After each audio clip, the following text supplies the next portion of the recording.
Good afternoon, good evening, good morning, wherever you're watching. Manchester City beat Newcastle 4-0 in the Premier League, and this is 5 things that we learned from that game. I'm still very much basking in the glow of that glorious performance yesterday, and I'm a happy man. I truly am. Just saw United have lost as well, so they're down in 15th. Oh, it's a wonderful, wonderful time to be a City fan this weekend. And I'm feeling optimistic. Really am. But yesterday was an incredibly fun performance. And I actually have a point I want to touch on before I actually even go into the 5 things that we've learned. A sort of broader point, which I talked an awful lot about yesterday in my match reaction video. That isn't in the 5 things learned. It's just something that I just sort of had on my mind as I was going into this video. And I do think we really have to be very conscientiously aware that we saw the first signs of Manchester City's future. Like, truly, we are now in good hands. I was a little bit apprehensive with Viana coming in and Cheeky leaving and so on, and Guardiola looking tired. If we were going to have the energy for that rebuild, if we were going to have our eyes on the signings, the correct signs, and start to see the plans and the seeds for the future of this City side. And I think we have seen them now. And I do feel much more reassured. There will be bumps along the way. There will be some signings that miss. I'm not stupid. That is the nature of this beast. But do I feel conviction now and belief in this City side, in this City team and the board of directors and so on to sort it? Absolutely. I really do. We've seen enough from these young talents, these signings that we've got to suggest that they know a player when they see one. And I think yesterday was the first signs, the first glimpse of what could be a very bold new era for Manchester City Football Club. Guys, please give the video a like and subscribe if you are new to the channel. It does mean the world to me when fellow City fans help support the channel. It'd be massively appreciated. So yeah, please consider supporting. I want to first start with Marmoush. So this is the first thing I want to talk about. Marmoush is going to be a killer. We all know this by now. It's very obvious that this guy has what it takes. Marmoush is a superstar in the making. I thought yesterday we saw this man arrive. I'm going to be honest with you, I was a little bit nervous that if he didn't score a goal soon, that he'd start to get weighed down by the weight of expectation, that fee, the goals that he brought with him, that if he didn't get those goals soon, he'd start to really feel that pressure. But yesterday we saw why City spent that money on him. Marmoush is an absolute killer, and City need that. They really do. A hat-trick inside 30 minutes yesterday for a man that had a pretty slow start to life at the Etihad. Not he'd had a good game here or there, but it'd been difficult for him and the side to sort of find that opening goal, you know, to get off the score sheet. He missed a few chances against Leyton Orient. He was good against Chelsea, struggled against Arsenal in his cameo against Madrid. But this was the Marmoush that we expected, you know. The thing that's very obvious is that he brings another avenue of attack that's so potent. Everyone loves to double up on Erling Haaland. And when you double up on Erling Haaland, you leave space for runners. And we've just not had them. Doku, Savinho, for all the talent, aren't people to get in behind and score goals, and they haven't been ever. Where this guy, absolutely, Marmoush, he's wonderful. He has pace. He wants to run in behind. And those through balls over the top, we see him return again now that he's here. Edison, of course, picked him out beautifully. A gorgeous composed finish. The second one is such an opportune striker's finish. It's great. I love it. Takes it early. Keeper can't... it's deflected, of course, but the keeper can't read it quick enough.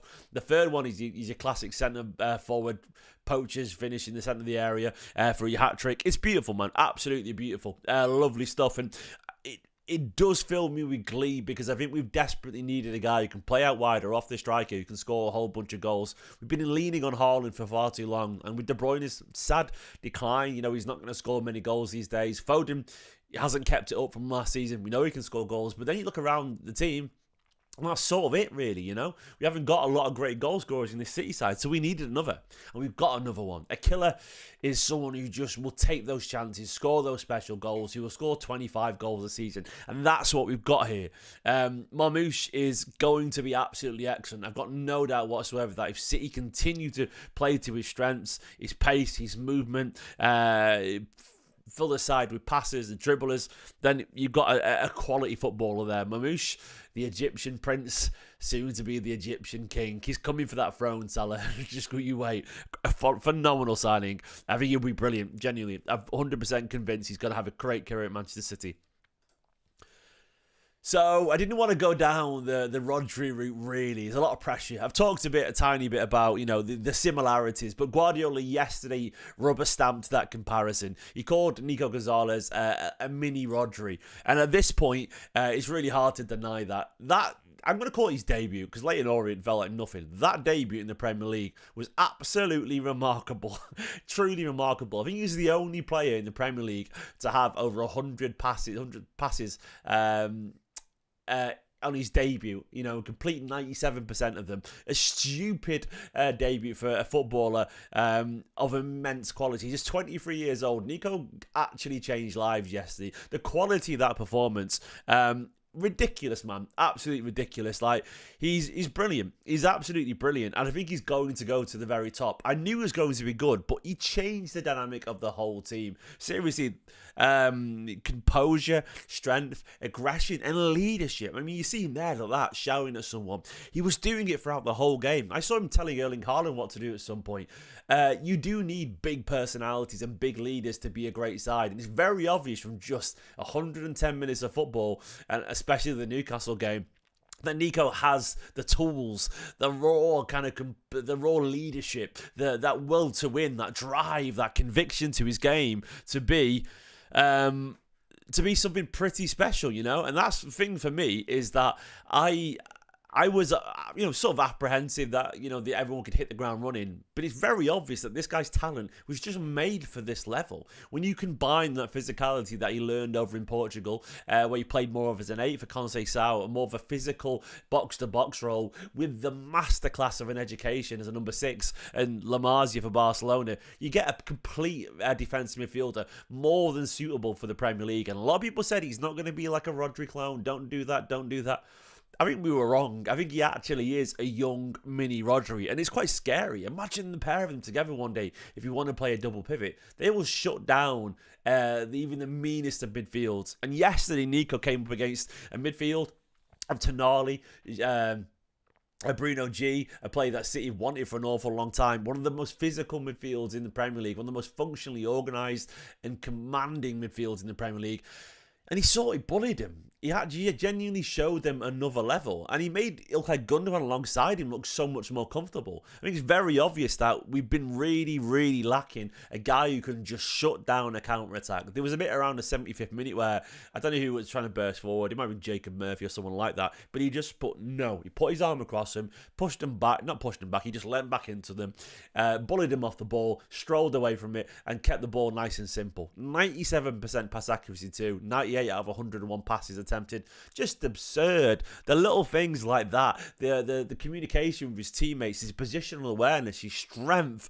Honestly, I think this guy is absolutely excellent. I think he's the missing piece of this Manchester City side, and I genuinely believe to an extent our season sort of starts now, because I think he's going to change our expectations of what we can achieve. We're not going to win the league, obviously, and I doubt we'll have enough against Real Madrid, but do I feel more confident now? Yes, because he brings a dynamism and a quality that we've been lacking to our midfield. Kovacic is a bit dumb. He's a good player, but he's an 8, and he's not smart enough to be a number 6. Gundogan does not have the legs. Bernardo does not have the physicality or legs or the size. Well, this guy has it all. And him alongside someone like Gundogan, it's a game changer. And he makes Gundogan so much more suitable for this side, because he can do the hard running. And it's perfect. Absolutely perfect. I honestly feel like we've stumbled across a guy who could be world class here. And under the tutelage of Guardiola, learning from Rodri as well himself, it's like we've got Declan Rice in terms of the physicality, but with a La Masia background.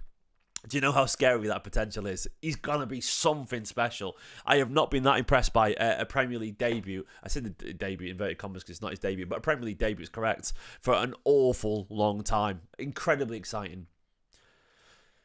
It looks like we've got another cult hero as well. Abdukodir Khusanov, look, he's got all the tools to go really far, this kid. I'd heard he was a good talent, but I expected him to be a lot more raw than he is. Guardiola called him and Nico yesterday extraordinary after that performance. And you know what? He absolutely is right. To be that good against that man there, he's one of the most informed strikers in world football.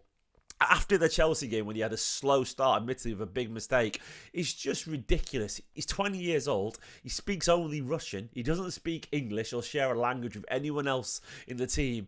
And he rocked up yesterday and he was physically aggressive. That recovery pace. He was also so much more calm on the ball than I was expecting.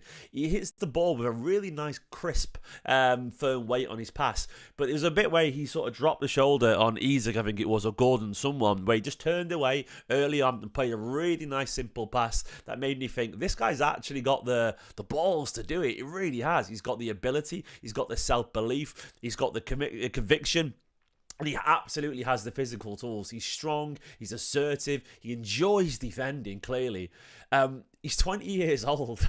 I think, honestly, we're seeing something of a cult hero potentially arrive here. I can already see City fans really enjoying him. AK-45, absolutely, that's his number, AK-45. Yeah, City fans are very much in thrall of him already, and rightfully so. There's a wonderful story there. You know, a 20-year-old who played barely 30 games in the French league, who's only signed for £80,000 from a Belarusian side 18 months ago, joined for City for pushing, 35 million? 40 million, something like that, out of nowhere, barely speaks the language, had a horror start, and he's that good against Newcastle. I think Guardiola's just fallen in love, and I think I have. I can see a potential cult hero emerging here, and I think when you look at the talent that he's got at 20 years old, him and Stones was such a wonderful partnership. The composed, senior, world-class old head alongside him, the 20-year-old freight train of a centre-back with so much determination, and obviously a very quick learner. Uzbekistan have got themselves a superstar there. I can see him go to the top, and I was nervous about him. I thought he would take an awful long time to adapt, but he might be more ready than we realise. There'll be mistakes, don't get me wrong, but look, what a special footballer he looks like he could be, and it's the mentality behind it which makes it so much more exciting for me. I can't wait to see what he does. Yeah, and guys, please give the video a like. Please consider subscribing to the channel as well. 300 people watching and 50 likes. We could do better than that. Always aim for 115 likes as always. We've got to get there. Please give the video a like if you're enjoying this content. Fourth thing I want to talk about, away from the new guys, the more recent look, to be fair to me, mate, someone said he doesn't speak Russian. I read that just in a newspaper report. They said he spoke Russian, so I'm sorry if I was wrong there. He speaks in Uzbek. I didn't know. That's what someone said in the newspaper, so if they were wrong, I apologise, mate. I literally just read that online, so it's not my fault. Yeah, I apologise. But he speaks whatever he speaks. Uzbek, yeah, fair enough, mate. It's easy to say that, mate, but you don't know what language everyone speaks in different countries, because it's very hard, mate. We've got our own lives going on, you know. Like, could you tell me what language they speak in? I don't know. I'm not going to say it. It's pointless. But the point I'm making is, give me a break. Someone in the chat. You've got a great footballer, and I apologise for getting his language wrong. The fourth thing I want to talk about. Savinho. This guy is going to be world class. I've always been a Savinho fan from the moment he joined. To me, it was very obvious that he has superstar potential. There was a few people getting on his back a month or two ago when he had no end product and so on. But to me, I thought that was very, very, very premature. He's clearly an excellent footballer in the making. Once again, just 20 years old. The commentators yesterday were talking about how Lewis Howe was having a tough time because he was so young. His opponent was 20 years old too. Lewis Howe was 20 years old, and they were talking about his opponent as if he was some elite level winger. He is. But he's also just a kid. I think he's been brilliant, man. I think he's been so good since he joined. But he's reaching a level now where he's affecting the game every single time. He's a truly special footballer, and he has the mentality to take himself even further. Like, this guy is just a pure footballer. Some people, they live for the language of the game. They live for the joy of it. And to me, that's what Savinho is. A classic Brazilian. He loves to beat his man. He's relentless. He gets up and runs and runs and runs again. He's very Vinny Jr.-esque with his mentality on the pitch. And like you say, people like Neymar and whatever, he doesn't really remind me of Neymar or Ronaldinho in that way, but he's more Vinny Jr. in terms of get his head down, beat his man, and try and get forward. And like Rodrigo, maybe, yeah, something like that. The more the modern Brazilian wing as opposed to the one 10 years ago, if that makes sense. Very much, got that flair, got that work rate that you associate with modern football. And his work rate is really good, man. Like, he tracks back. He works really hard. He's smart on the ball. He's already getting better knowing when to run at people and when to use it. And he's got the flair that gets people excited. That double nutmeg, Guardiola's reaction was, then, he was absolutely mesmerised.